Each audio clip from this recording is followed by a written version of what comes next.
UK property has been such a great investment lately. Despite the pandemic, house prices went up nearly 10% in 2021, and that's after a 5% growth in 2020. Now, property keeps coming up in my discussions with people, not just because it has done so well, but also because it provides investors with stable income, this cash flow from rents that we cannot easily find elsewhere. Let's hear what Rob has to say on the subject. Enjoy!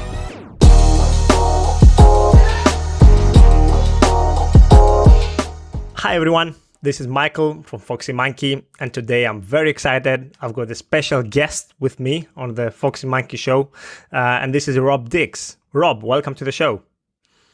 Very excited to be invited. Thank you. Thank you very much. I'm really honored that Rob is here with us because I've learned quite a lot from Rob about property and about investing in general.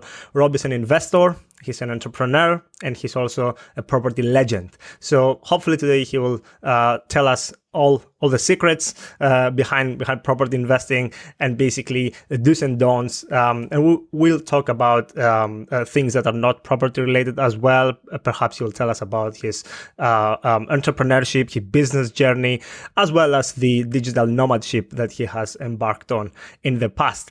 So cool, very cool stuff. Rob, why don't you tell us a little bit about who you are and what you're doing basically? Sure. Well, I've been investing in property for must be something like 12 years now, and been recording something called the Property Podcast for, I think it might be coming up for 9 years. It could be 8, but I'm pretty sure it's like a ridiculously long time. But we're still going and still loving it. It's still my favorite part of my week.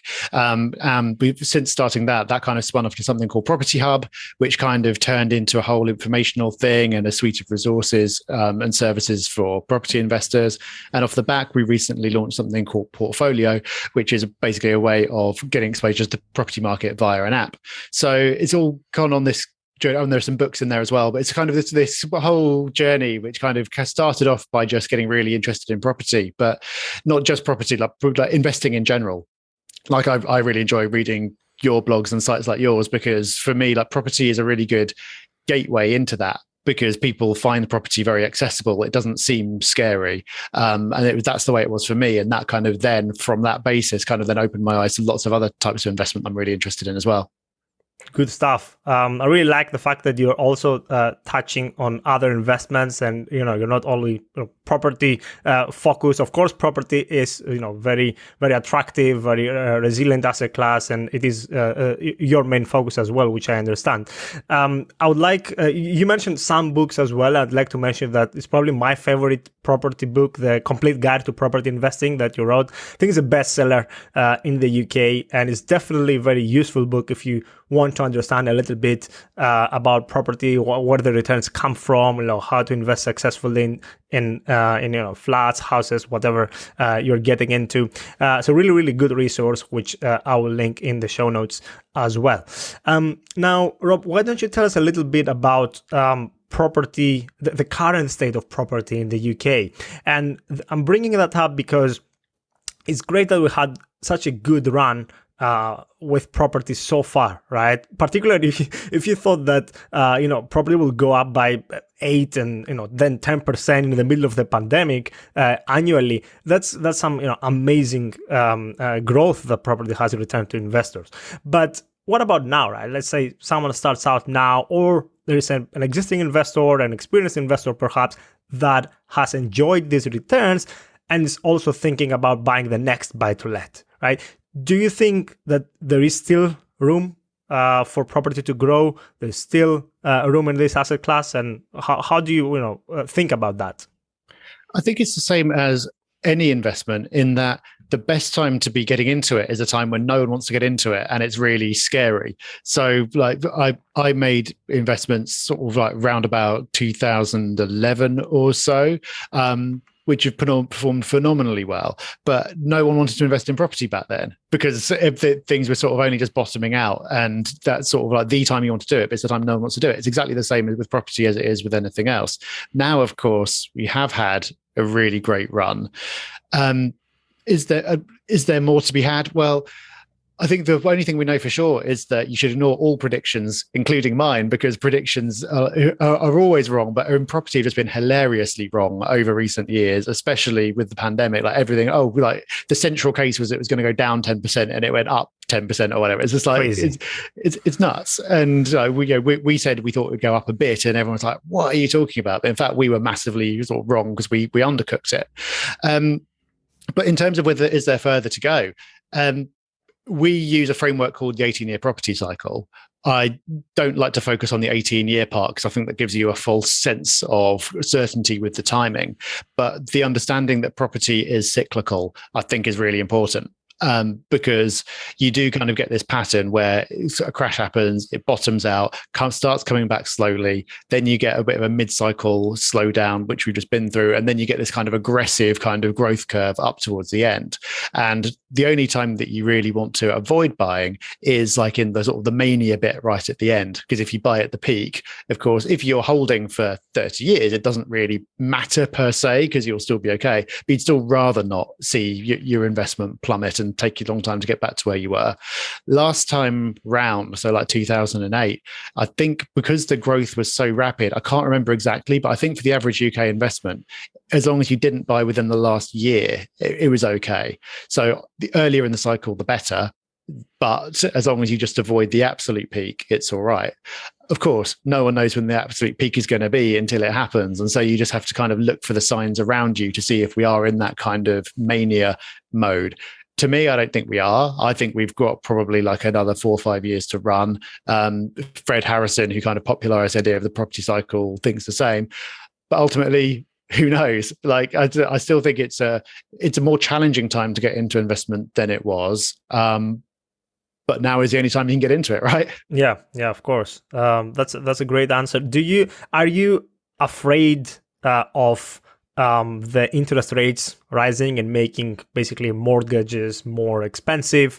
Both there, the standard residential mortgages, but also the buy-to-let mortgages for investors and everything else. And at the same time, that also inflation will run hot. That can't go both ways, right? Talk to us a little bit about how you see these dynamics changing, which we didn't have for quite a long time, right? For 10 years, it was low inflation, low interest rates. This is how it's going to go forever.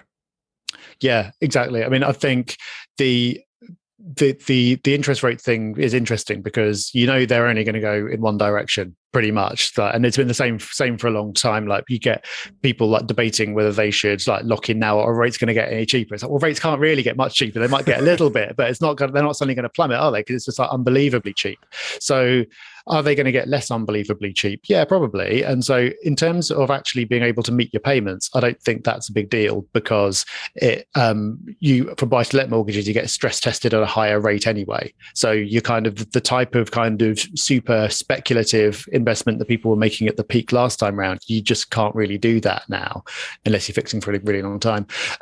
So that's not a concern. Of course, if interest rates do rise, then that you'd expect that to weigh on the capital value of property. So that would go against sort of what we're sort of talking about, the boom phase coming up. But based on what we've seen recently with what happens when central banks start talking about perhaps maybe thinking about doing something to tighten monetary policy and how the markets react, I don't think we're going to see loads of it. It's crazy the amount of power they have on one hand and how the market is scared on the other end.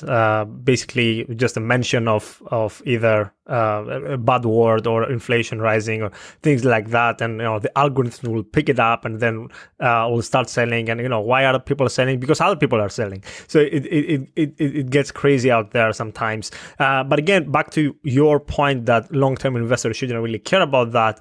It is you get stress tested, and I think I have read your books, and you have also mentioned that you should basically stress test yourself before getting into something like buy to let. What happens if interest rates rise by 3%, right? Will you still be able to make payments? Will this still be a profitable property? Just get into an investment with a margin of error, and that doesn't apply only to property, it applies to many other things, right?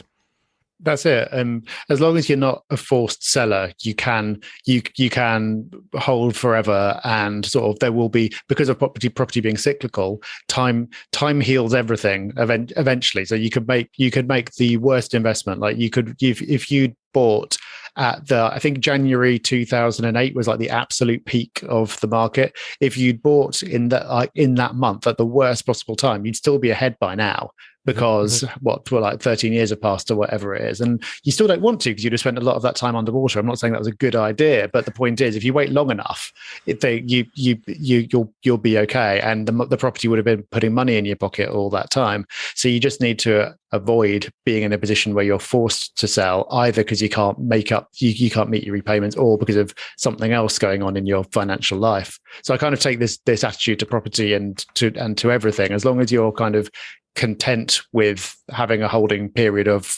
multiple decades, then you don't need to worry too much about what's going on along the way. Good stuff.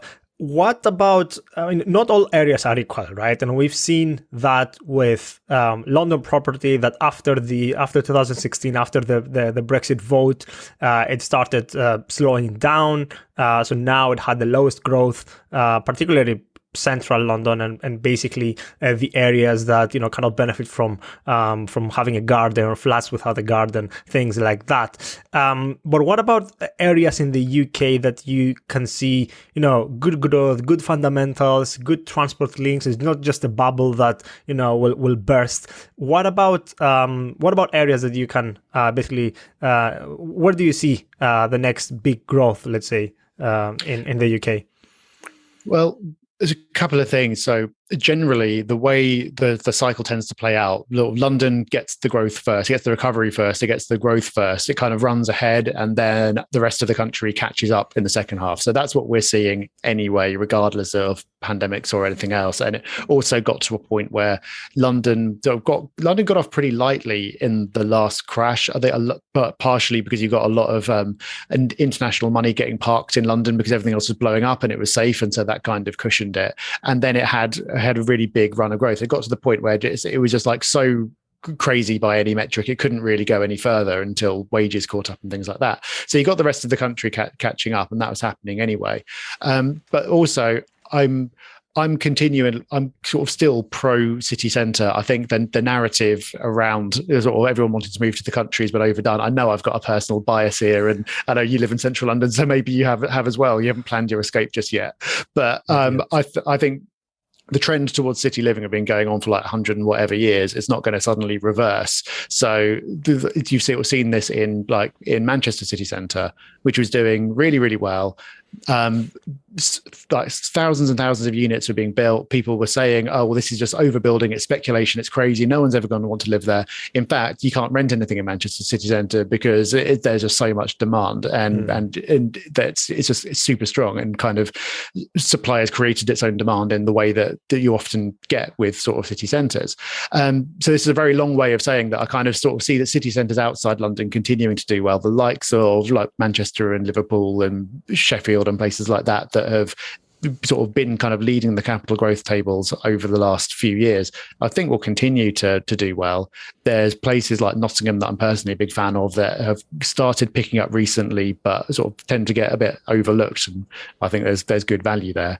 And then later in the cycle, you're going to get sort of places like the Northeast, which are sort of the perennial laggard, but it'll kind of catch up in the end. So I don't really have any kind of micro kind of insights. I think on the whole, it sort of doesn't matter that much. Like the area of the city that you choose and the deal that you do on the specific property within that area is more important than picking the sort of the macro location. But but with property, of course, it's like you do need to consider location for convenience reasons and comfort levels and research and things like that. So you do need to, so you're rarely in a position where you are kind of like taking completely free pick from anywhere. Yeah, I know you mentioned Manchester even before the growth, and you were spot on with your predictions. You and Rob Dix, your co-host of the Property Podcast, and you also mentioned Liverpool in the past, which had also good growth, top of the tables lately. and I really like hearing your predictions, because the next year you also go back and say, oh, this we got totally wrong, this we got totally right. So it's funny to be able to you keep yourself accountable, basically, which is good. Would you a bad year? We have a couple of good ones. Would you a bad one? I'm a bit scared about this year, but we'll see. So as you probably know, here at the Fox Monkey are on the Company Investing Academy. So this is a place for limited company owners to learn more about investing and property investing as well, how taxes work, how investing works, and so on. So there is a course about that, and I see more and more people getting into the habit of forming limited companies to invest in property, particularly after 2016. Could you tell us a little bit, if you see the same thing, how the landscape has changed and moved from the classic, let's say, residential buy-to-let mortgage to people that are doing it in a more professional way, having limited companies, having these special purpose vehicles, these SPVs that are formed only for the purpose of long-term buy-to-let investing? Like, talk to us about what you see on your side. Yeah, the shift has been absolutely huge. Like, before the tax changes of whatever the year was, I can't remember now, but before it was all announced, like, it was you just didn't think about it. It wasn't a decision. You just kind of buy it personally, and that's it. But then I think last year, like, more than 50% of new mortgages were issued to limited companies, or like buy-to-let mortgages. I'm sure, like, not resi. Yeah, it was. I saw the stat just last week, and it's like that, and that's huge. Like, that is it's an enormous shift. And okay, it was like a funny year. There's a lot going on, so maybe you kind of the type of buyers was different. You had more of the professional buyers. The amateurs were kind of sitting on the sidelines. So I'm not saying it's going to settle at that level, but that's still absolutely massive in a short space of time. And I won't sort of get into a detailed thing about the benefits and everything, because like, you'll understand that better than I will, and I'm from what you do, so I don't think I can add a lot of value. But but there are, you can see why it's happened, especially if you're looking at holding for the long term. You don't want the income straight away. You're thinking about this is maybe something that you'll sort of pass on in the future or whatever. You can see what it's doing. I think there's now a risk that people now assume that the default is that everyone should always invest within a company. That's not the case. It's there's always a lot to kind of figure out. So I think there's a danger in sort of switching the default. But the fact that it is now a debate, and that this is something that's on people's minds, it's something they consciously think about, I think that's a good thing. Yeah, and not to mention also the interest rate that we can expense as a company, so we can deduct that from the profits, and basically it works in our favor if we invest through a limited company. But as Rob rightly said, not everyone just should go blindsided investing through a limited company just because everyone else is doing it. You should understand exactly why and the actual reasons behind it. Talking about investors that want to get into limited company, into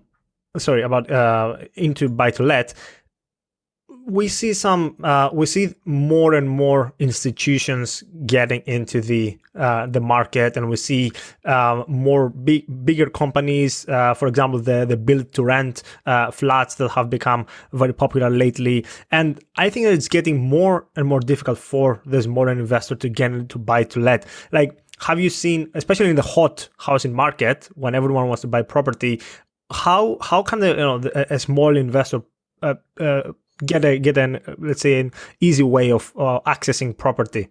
What are your thoughts? I don't know if there is an easy way. I think it has got a lot harder. I think it's got harder because like the minimum buy-in now is really high, because there's something like only 10% of the country where the average property price is less than 150,000. So, wow. So you're looking. I used to sort of say that you're looking at least £30,000 to get into a buy to let, by the time you've got deposit and stamp duty and fees and all the rest of it. I think that's edging up to 50 now, probably. And so that's a lot of money. It is a lot. It is. There are obviously parts of the country where that's not the case, but there are parts of the country where it's more. So that's a factor. The amount of legislation is a factor. There's a lot of that, and just the fact that there are sort of a lot of there are more kind of buyers in the market, corporate buyers, things like that. Competition on the rental side. It's hard. It is harder than it was. I think there's only two responses to that.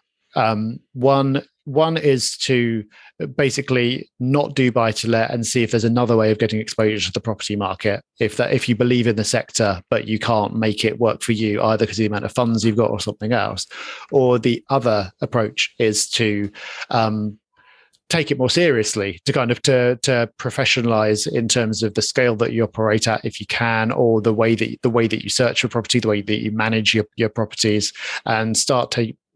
It's kind of, I've called it the death of the dinner party landlord. It's like the people who kind of had one on the side that they just sort of bought on a whim and they don't really know much about it, but how hard can it be?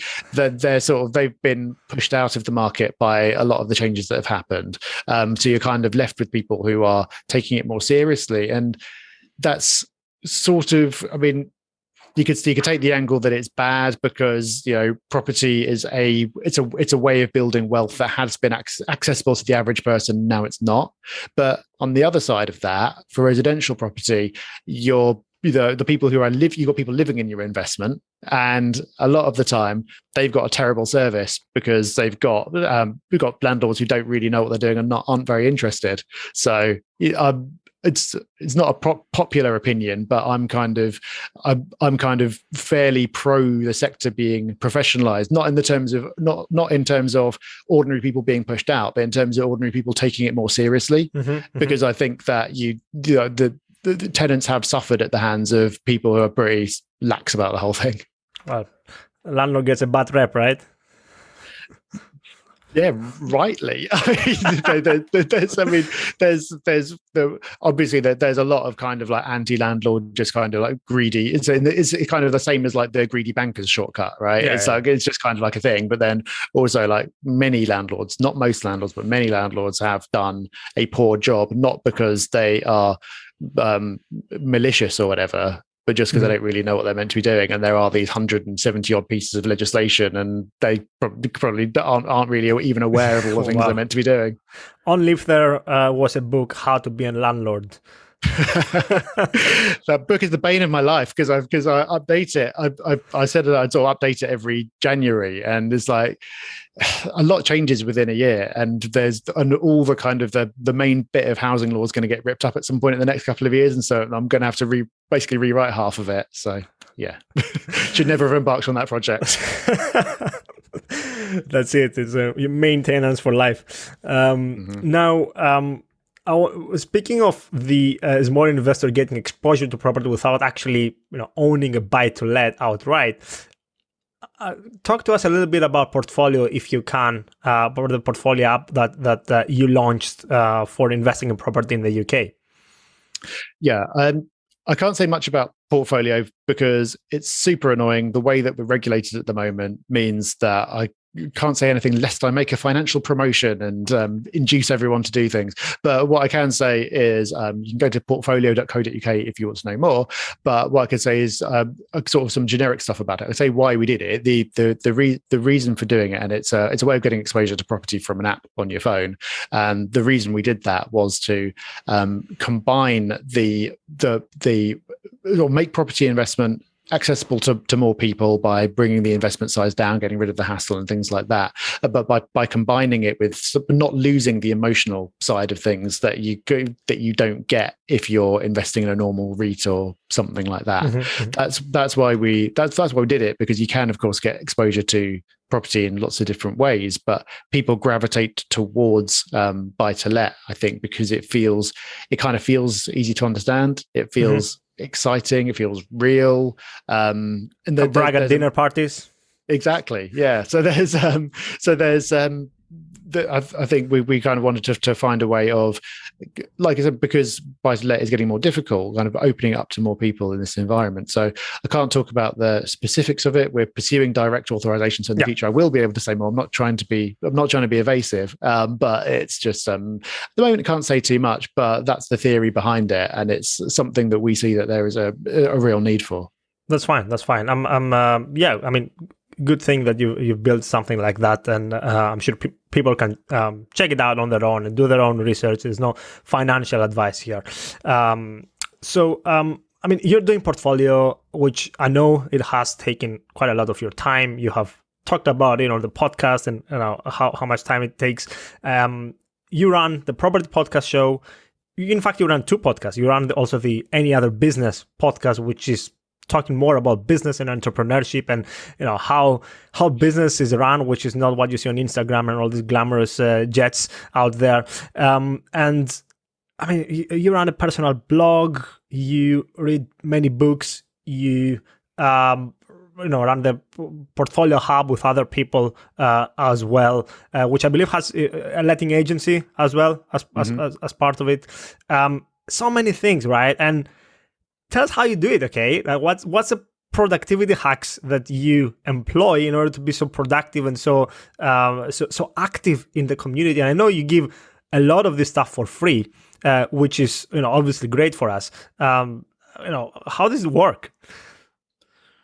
I don't know if I do that much. It doesn't feel like it. A lot of it doesn't feel like I'm being like super duper ultra productive. I think it's on the business side, as it's grown, like there's as it should be, like more and more parts of it that Rob and I don't do, and so we've been progressively handing more over to the team. With launching portfolio, it's kind of gone back the other way, and I've got, because it's something new and very complex, I've kind of got way into the detail of that, and last year did get really intense.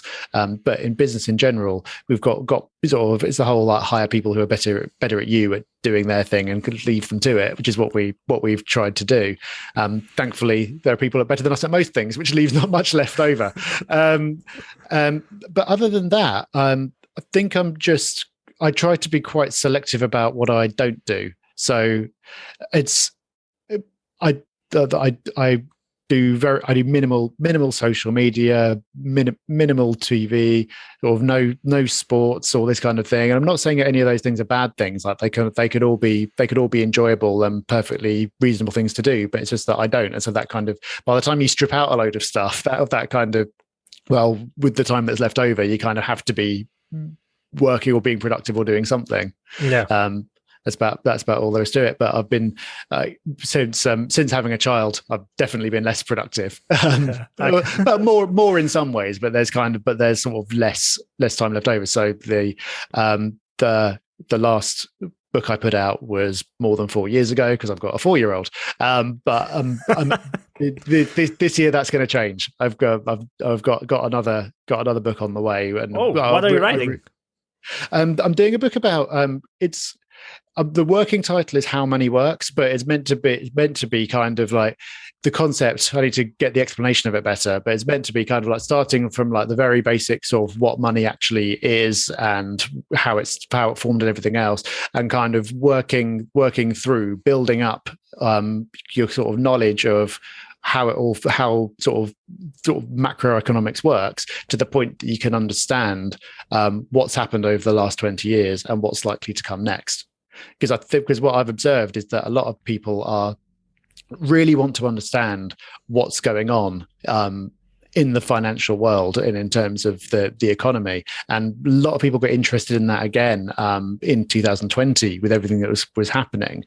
But there's very little, like if you go and like learn economics is massive, and every part of it is like interdependent with lots of other pieces, so it's very hard to actually learn. So I'm kind of trying to, with this book, build everything up in quite an accessible way, so it doesn't feel like you're taking an economics course. It's kind of like telling a story, and then that gets you to the point of going, okay, well, what happened with the last financial crash? What's happened since then, and why have we got to this point that we were kind of touched on earlier, where you've got like so you're kind of interrogating like how a central banker is raising his eyebrow and suddenly the market's moved by 10% because everything's just got to this kind of crazy point, and how should you be investing in this kind of world? So that's what it's trying to do.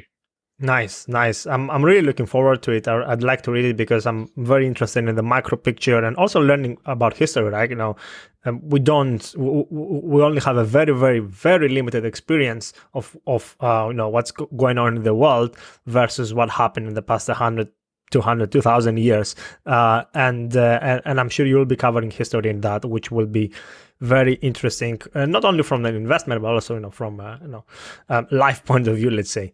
So good stuff. I want to talk a little bit about your remote work principles, which you had even before COVID started. Okay, so for those that don't know, Rob was, or perhaps still is, a digital nomad, which means that basically he and his family traveled in different places, working from different countries, which is fascinating, really. And you had many people saying, on now, next year will be much harder if you're launching this product, or if you're having a baby, it will get harder and harder. So I'm really keen to understand more about your journey, and how do you find, working remotely, from running businesses from different places?